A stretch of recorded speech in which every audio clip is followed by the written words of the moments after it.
Eu quero inicialmente parabenizar os autores dessas ações tão importantes, porque é importante que se conheça com algum grau de profundidade e de seriedade o que aconteceu, né, ao longo desses 20 anos de ditadura no país, em Sergipe, obviamente, né?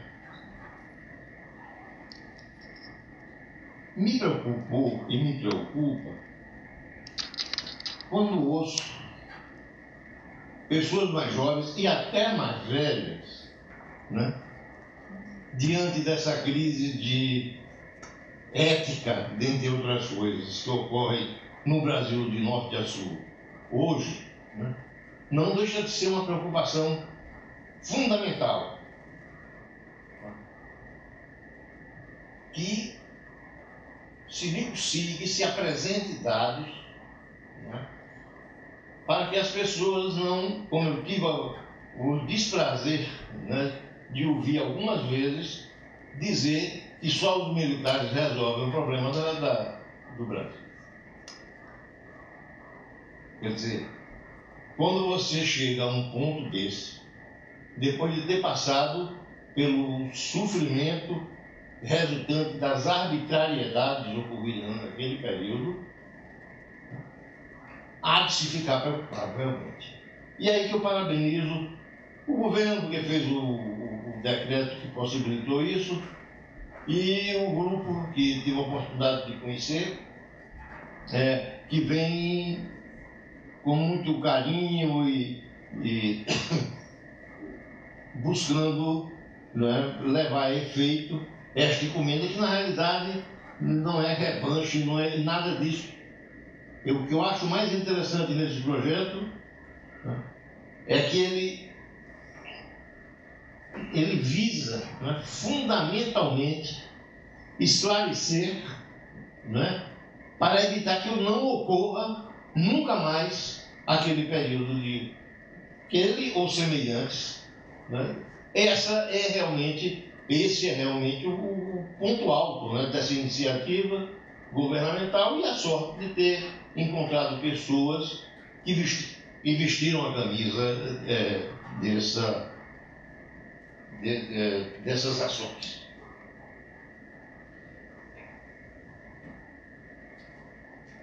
Não tenho visto, aqui é só alguns lembretes, não é? Foi a forma mais interessante de se divulgar essa verdade, um nome muito bem colocado, né? É fazer com que pessoas que passaram por esses problemas ligados ao golpe militar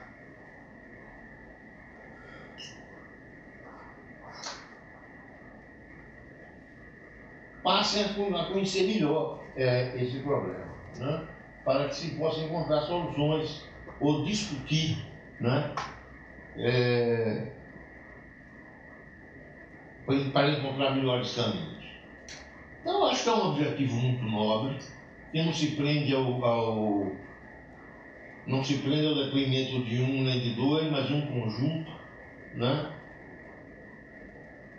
E mais importante ainda, e espero que eles tragam suas luzes, né? Para os que não conhecem, né, o Dr. Paulo de Araújo, que é o dono, né, o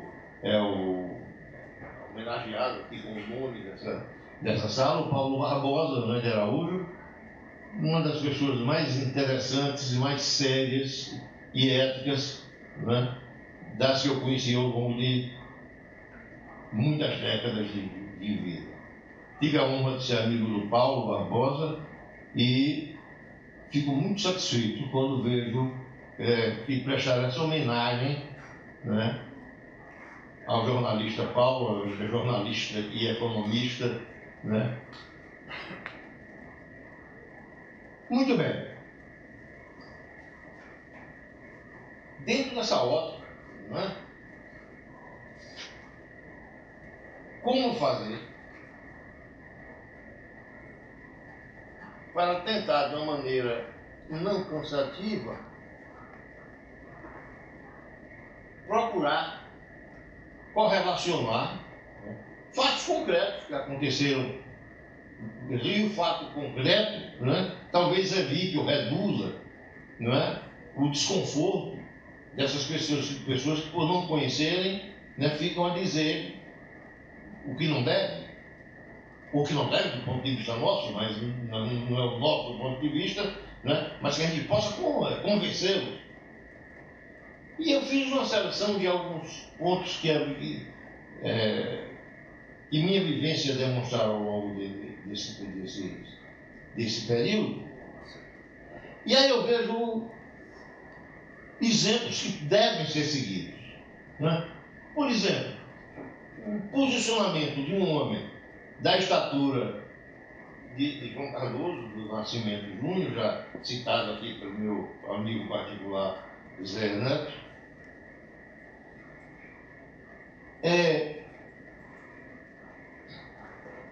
e, digamos assim, a ação do governador Paulo Barreto de Menezes.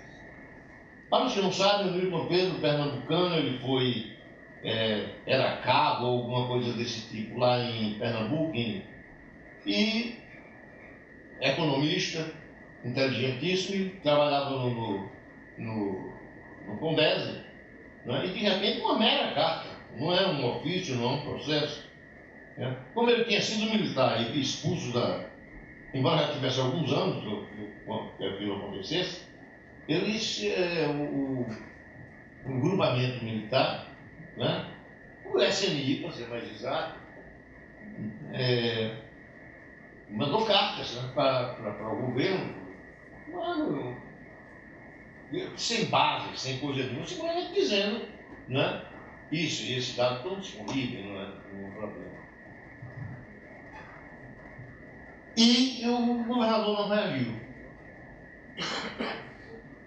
Passou o Newton alguns anos, não me lembro exatamente o tempo, até que o Jaime Araújo, que é um advogado competentíssimo e de muita coragem, porque havia até isso, quer dizer, o atingido, você vê que clima, o atingido ficava com medo de recorrer à justiça, porque poderia ser atacado de maneira a revidar. Então, nem o interessado, nem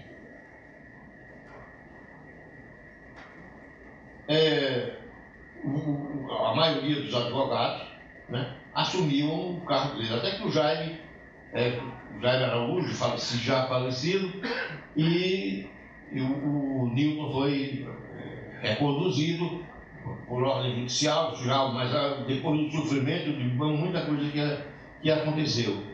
Por outro lado, nesse período semelhante a esse, a reitoria da universidade, a Universidade Federal de Sergipe, teve a honra, eu diria assim,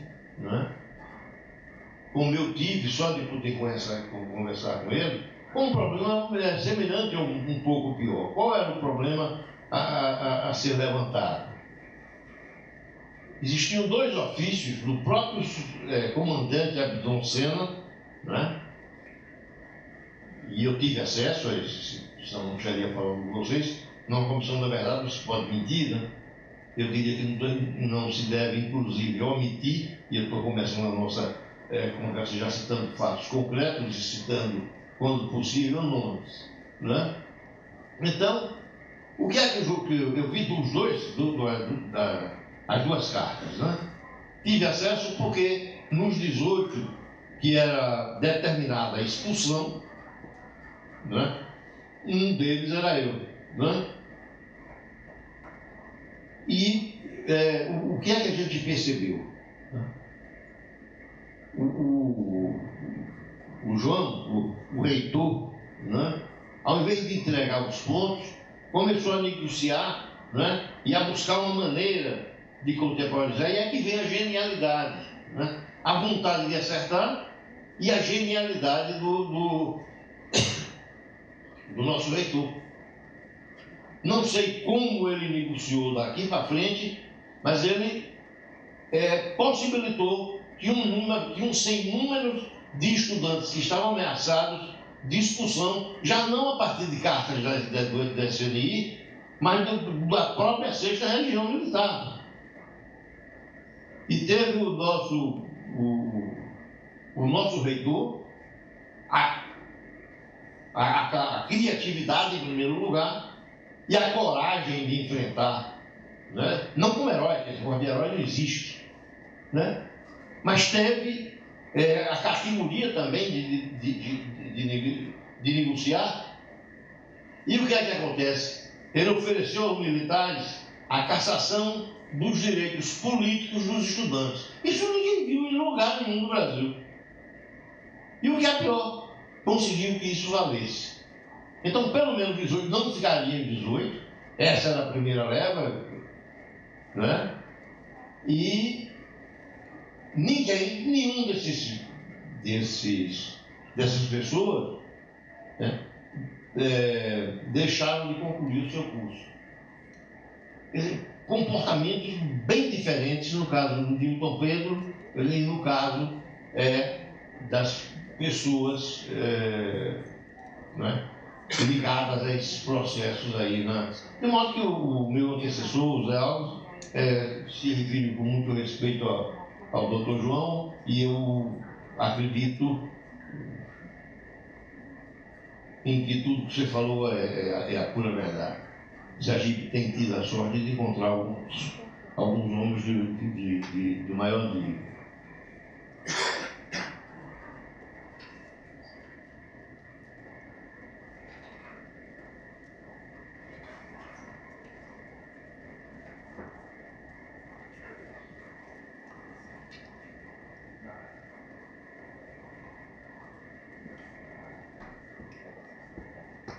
Um minutinho só.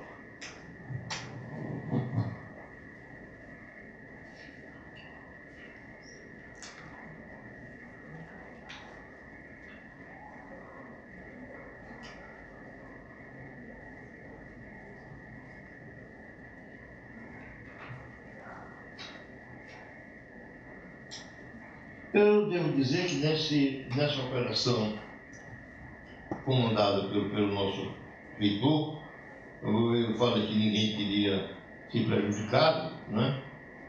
Na realidade, dos 18, o único que não vingou a coisa foi comigo, mas porque eu tinha acusações, havia acusações mais pesadas, né? De minha temporada como presidente do diretório de geologia da Universidade da Bahia e também representante dos estudantes da Bahia, da Universidade Federal, né, como representante dos estudantes no Conselho. Né? Mas não importa, o que eu vejo é o caminho que realmente foi aberto, né, e que todo o resultado dependeu de um encaminhamento aprofundado, né, criatividade e coragem.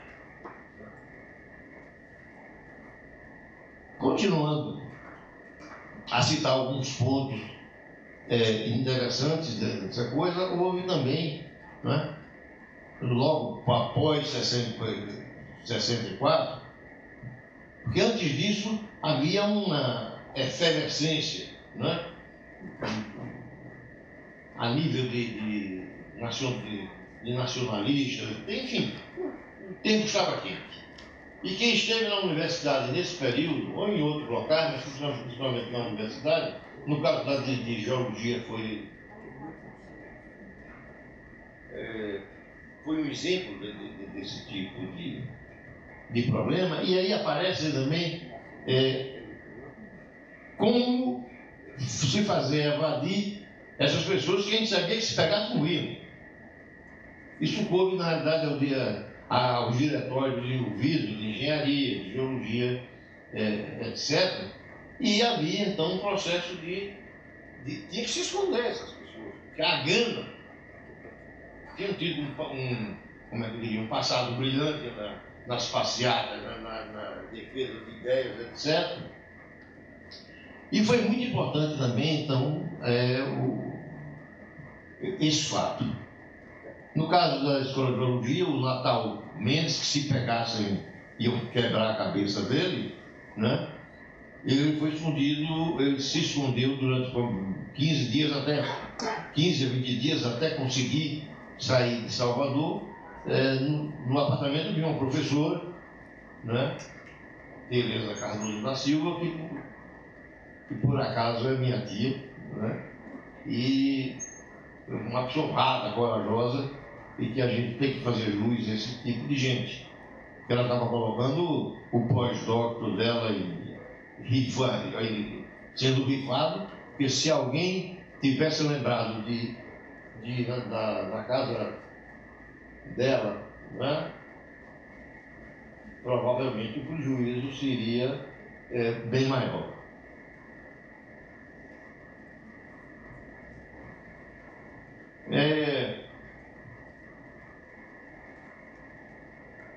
Além disso, né, lendo agora os relatórios, né, diversas operações,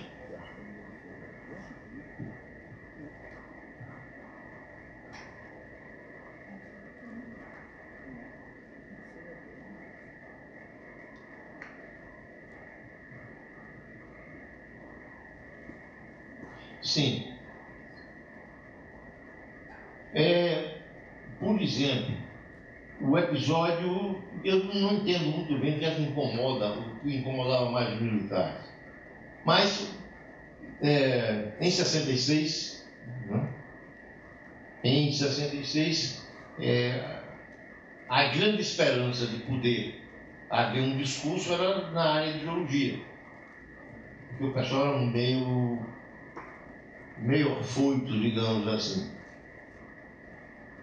E, como estava ocorrendo naquele ano as formaturas, o povo não ia, ou ia e falava o que eles queriam, enfim, tinha que passar a cópia do discurso, né, pelos responsáveis por essas ações.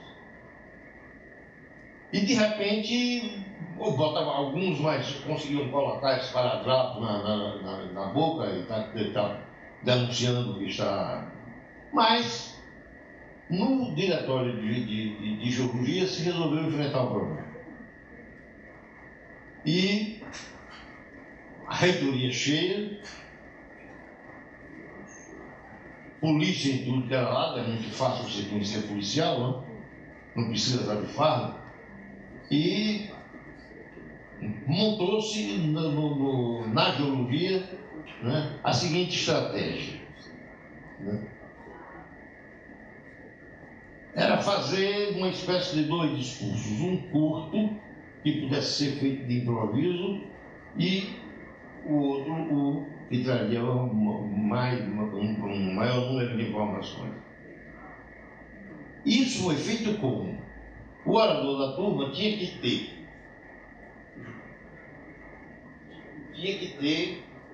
criar, né, algo que, mesmo que ele tomasse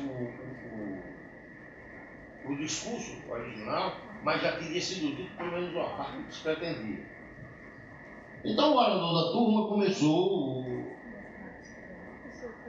sem cumprimentar ninguém que chegou junto ao falante, e começou dizendo: e eis que no Brasil é tempo de intranquilidade, tempo de casações, tempo de frustrações, tempo disso, tempo daquilo. E nesse momento lembramos do pensador Dante Alighieri, na sua obra, né, Divina Comédia, quando disse: o lugar mais quente do inferno é reservado àqueles que, em período de intranquilidade, tomaram posição neutra. Dito isso, né, aí se puxou o discurso, e não havia clima mais para invasão, se terminou tudo muito bem, o reitor, inclusive, ficou com esse discurso. Na realidade, o presidente diretório que participou diretamente dessas coisas, inclusive, que falou, é esse que está aqui com vocês, né, na graduação do seu curso de geologia. Coisas desagradáveis aconteceram que é um ponto a ser colocado. Por exemplo, nós tivemos 2 baixas, o Monteiro e a Dinalva, né? Partiram para o Araguaia e nunca mais voltaram, naquela chacinas, né? Porque como, né? Você lutar contra especialistas, né, e tal. Mas aí tivemos essa baixa, né?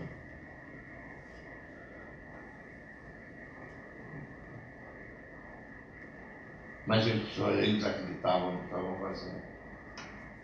Eles eram, na realidade, da POLOP, né? Que é uma avanço do pessoal do AP, da Ação Popular. Um marco também dentro da atividade do diretório, né? Agora estamos falando dessa Operação Gaiola, foi a Semana de Geologia feita lá em Sergipe, em que, principalmente, falando sobre o minério e tal, o entreguismo,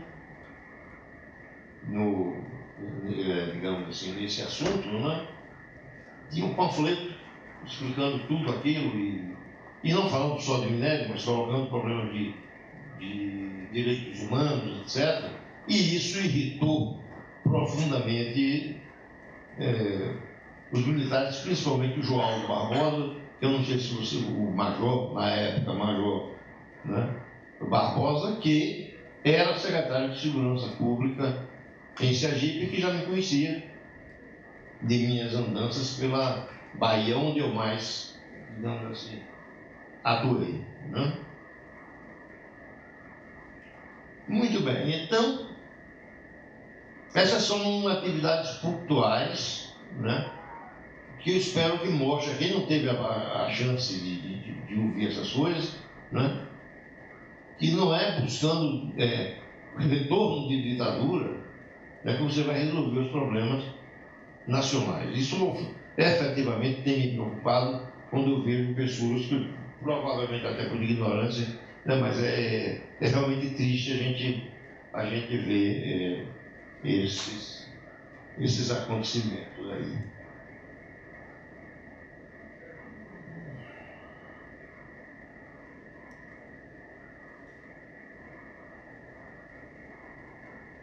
Muito bem.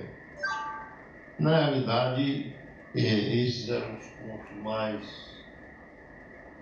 Vamos falar apenas agora sobre algumas detenções, né? O nosso processo, além dos quase 2 meses de crédito, digamos assim, porque aquela história, na Bahia você era preso, passava 1, 2, 3 dias preso, né? Até prestar depoimento, etc. e tal. E só posso dizer que ao final, essas prisões, detenções irregulares e arbitrárias, né, somou mais ou menos 60 dias. Né? Como eu fui condenado a 6 meses, na realidade só cumpri os 4, porque 2 tinha sido cumprido já, digamos assim, previamente. Né?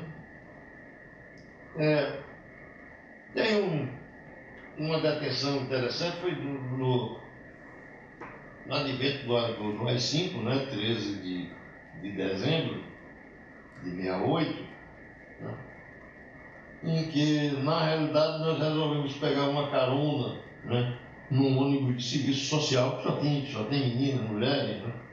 Era muito mais agradável voltar num ônibus dela, da Bahia, do que vir num ônibus comum. O vice, né? Porque na primeira parada do ônibus, eu e o Hendricus, que se conhece o nosso holandês, né? Fomos detectados como atuante político, etc. E essa viagemzinha me custou 30 dias no Forte do Barbalho, né? O Hendricus foi solto na primeira semana, e entre a Polícia Federal, né, e o Forte do Barbalho nós passamos cerca de 30 dias.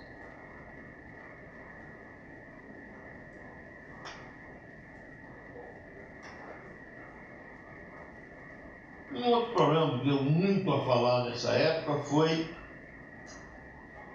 coisa que não era comum na Bahia, mas em frente à reitoria houve uma passeata que terminava ali e que houve uma pedrada que quebrou o maxilar de um auxiliar do Juraci, Magalhães, que era ministro do exterior. A primeira pessoa que eles correram para pegar era no caso, minha pessoa. A sorte é que eu estava na residência do universitário, que morava lá, né? E os dedos duros e as pessoas que eles colocavam nesses ambientes para ter informação, né? Contestou, né? E eu estava realmente no horário da pedrada, né? Mas se realmente eu tivesse dado, se tivesse acontecido isso, eu não estaria falando com vocês aqui hoje, né?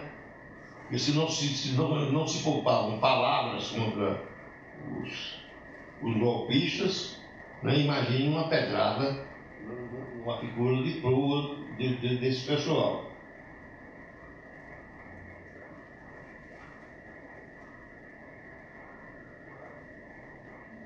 Um outro fato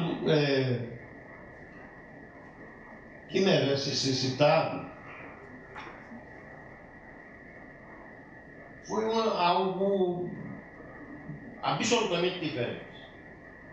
Nessa prisão no Barbalho, né, no período de festa natalina, o Ano Novo, né, o tenente responsável por isso, aí estava presente presos eu, o Brito.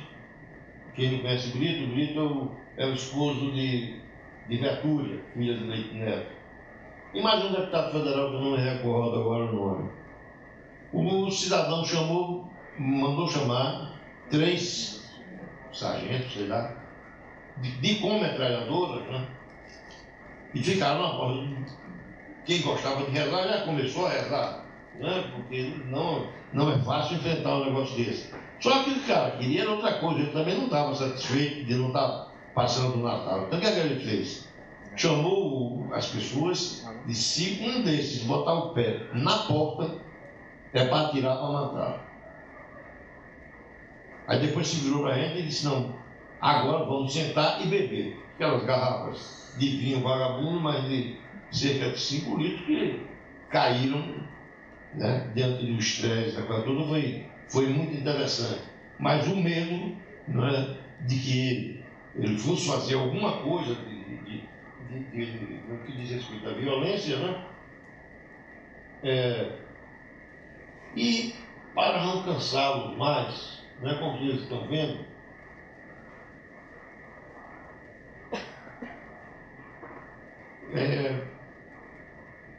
é esse o caminho. Eu quero parabenizar as pessoas que tornaram realidade esse projeto. E não é um depoimento, mas eu acho que o conjunto de pelo menos 27, né, depoimentos a demonstrar, né, maneiras que não possibilite o retorno daquilo que ocorreu nesse negro, né, perfil de nosso país. Eu acho brilhante essa preocupação, né? Não é moderado, mas não é o que fazer para que aquela barbárie, né, começada em 64 não volte mais a acontecer nesse país. Bem, só me resta ficar à disposição de vocês para qualquer dúvida que eu possa tirar, né? Obrigado. Doutor Artemísio, eu queria que o senhor relatasse, até mesmo para ficar registrado aqui, os governos militares, obviamente que realizavam essas operações, até truculência com apoio logístico dos governos estaduais. Isso em todo o Brasil.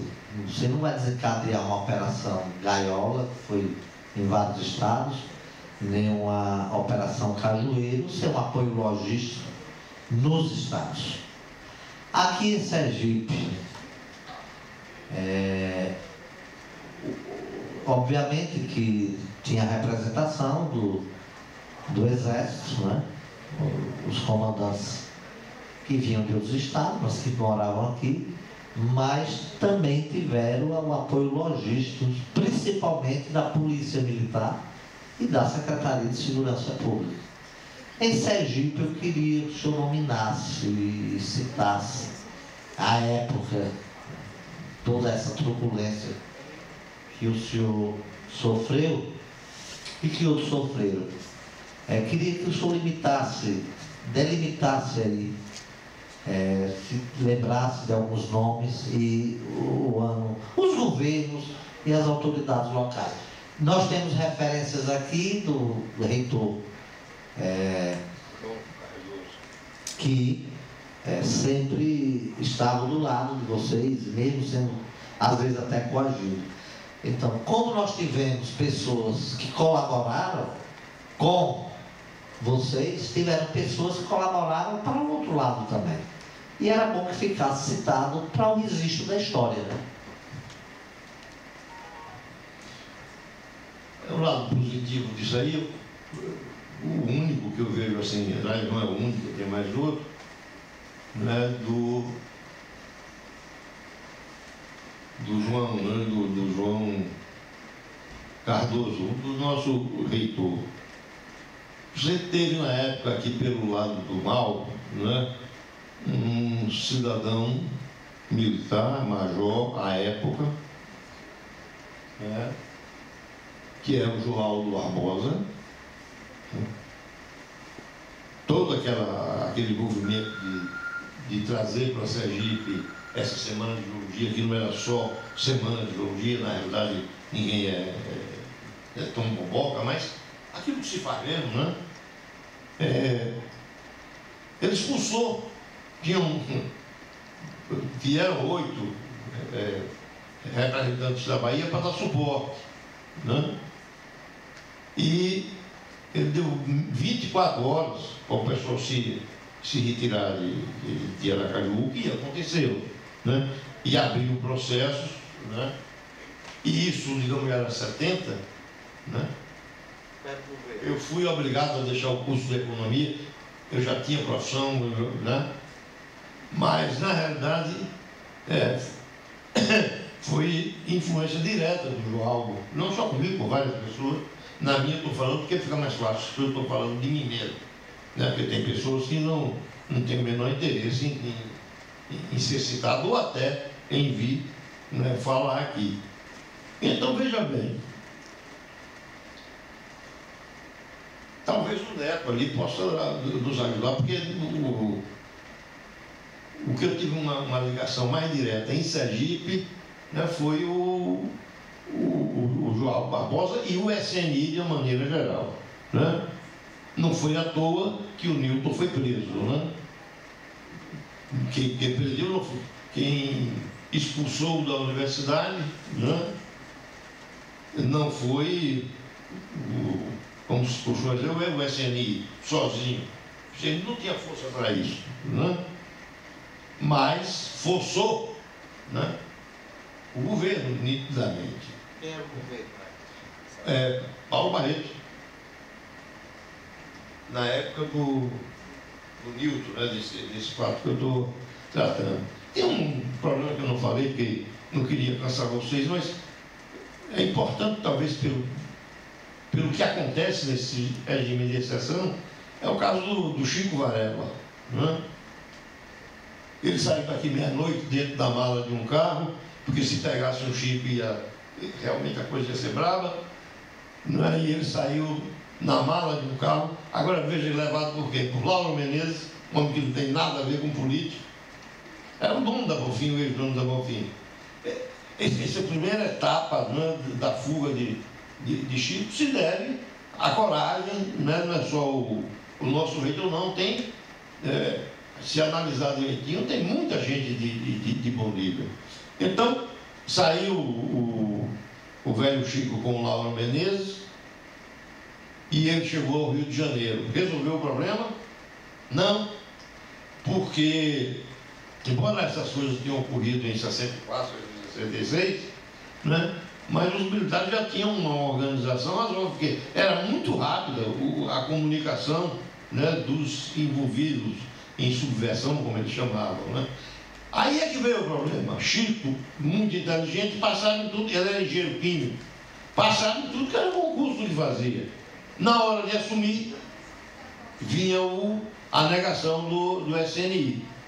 Até que se encontrou, ele fez um concurso para a IBM, né? E a IBM era parceira no golpe, né? Como todas essas grandes empresas americanas, na época, né? Então, foi quando o Chico conseguiu se empregar, depois de alguns anos de luta, né?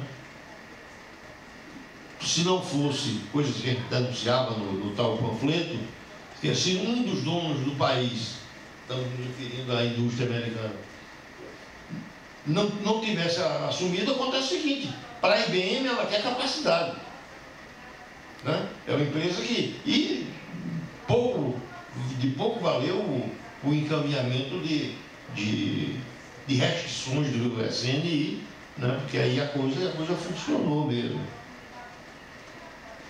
Você quer dizer alguma coisa, Neto? Sobre essa passagem de Sergipe? Porque eu realmente tive uma atividade mais extensa na Bahia, né? Aqui eram incursões que a gente fazia. Eu sou sergipano, estava sempre aqui, né? Aí eu digo que sua pergunta muito bem colocada. Eu me lembro do João como carro-chefe, né? E o caso positivo de algumas pessoas, como você está vendo aí, né? Isso sem falar, nem nosso amigo e um dos homens de bem dessa terra, que se chama Wellington, né? O sofrimento que ele teve, né? Durante o seu encontro, é o Mangueira, né? O Wellington Mangueira. É um homem que, pelo que sofreu dessa repressão, né? É importante que se fale, né? Para que essas pessoas saibam, né? O que é que significa realmente um regime ditatorial, como que nós tivemos, né? Mais alguma pergunta?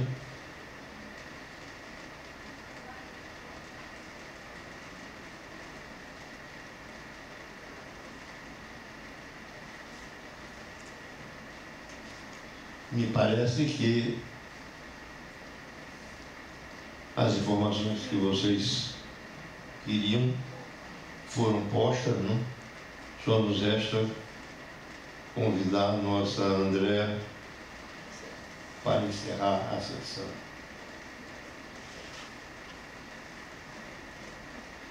Bem, está encerrada a sessão. Quando o senhor falou que desculpe, alguém que... Pois não. Vejamos o seguinte, aproveitando a oportunidade, quando os senhores falaram de sergipanos que não sofreram aqui, mas em outro estado, eu me apresento, eu gostaria rapidamente, para não roubar o tempo. Meus amigos, bom dia. Eu volto à casa paterna porque aqui em 1962 eu tive a alegria de ser colega do senador Valadares. E tenho a meu lado um jovem, quando eu era bedel, sou um dos fundadores do colégio arquidiocesano, estava lá conosco, o senhor Marcel. Verdade, companheiro? Então, por que eu digo isso? Quando vos falo, fui torturado. Primeiro, em 1964, quando, com o Capital de Marx, uma metralhadora em minha cabeça. Se eu mostrasse a alguém que também é um ponto que pode ser transmitido a outras pessoas que se preocupam com o tema. Era o que se chamava de Operação Salva-Vida, né? Por exemplo, quando uma pessoa conhecida, exemplo Érico Mangueira, né? Ele não passou por isso, não do exemplo, uma pessoa conhecidíssima, que tem problema, né? A grande saída que se encontrava na época era denunciar isso no Congresso Nacional, para garantir a vida, porque a pancada podia continuar levando, né? Essa é a ótica até você dizer o que eles querem ouvir, né? Se faz isso apanhando. Então, isso acontecia no Brasil inteiro, só que era preciso ter coragem também para fazer, porque com as 5 o sujeito fazia o que queria, inclusive caçar o mandato, os direitos políticos, né? Então, eu não queria, às vezes, citar nomes, é ruim, mas como já falou o nosso amigo aí, na realidade, quando o Elton Mangueira foi preso, e que ninguém sabia onde ele estava, mas que estava preso, o Zé Carlos Teixeira, que na época era deputado federal, foi quem denunciou a prisão dele. Com isso aí, qual era o resultado? É que ficava claro que o subversivo fulano de tal, como eles quisessem chamar, né, estava sob a guarda do golpe militar. Quer dizer, daria um pouco mais de trabalho para, digamos, dar fim a essas pessoas. Isso acontecia, no caso concreto aí, foi com o Zé Carlos Teixeira, o Elton Mangueira, né? E isso aconteceu. Eu vou aproveitar, vou só lembrar aqui as besteiras, né, que se colocava nos comentários, porque a gente sabe o que fala nos depoimentos. Eu encontrei uns documentos que seria já comentário desses militares, né? Então, digamos, no caso de Artemídio, que sou eu mesmo,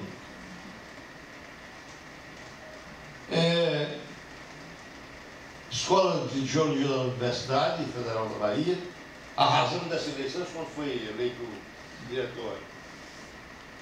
Pode-se ao fato do mesmo possuir extrema facilidade de expressão, além de usar como plataforma as reformas que dizia necessárias ao governo.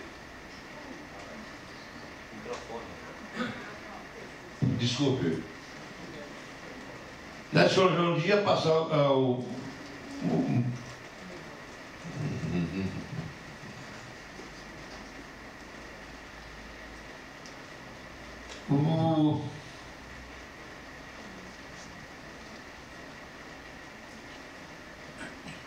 como presidente de seu diretório, estava perfeitamente integrado junto aos outros líderes no trabalho de doutrinamento dos estudantes para a prática de subversões, badernas e anarquias. Várias vezes foi chamado, o geólogo Artemídio, né, a prestar declarações na 6ª Região Militar, Polícia Federal e a Polícia Federal, pelos seus movimentos, procurando sempre esquivar-se de maneira inteligente as responsabilidades. Usou sempre de táticas modernas para insuflar as massas, conseguindo evadir-se quando as ações atingiam o clímax. Então se colocava em tal ponto, né, e passava a desprestigiar as autoridades, as forças federais e estaduais, criticando o governo e movimentando os estudantes e o povo, né, passando a incluir, inclusive, peças teatrais proibidas e organizando passeata. Isso aqui que eu li já com outro tempo, né? a visão contrária, né? Aqui não tem... Isso aqui é um comentário final, não é? De como ele via os contrários. Eles viam os contrários. Devo dizer que é uma responsabilidade muito grande o que eles acham que a gente fazia. Mas é interessante que vocês vejam como é que o outro lado percebe a gente. E agora é para valer, né, André? Eu acho. Muito obrigado, já terminei.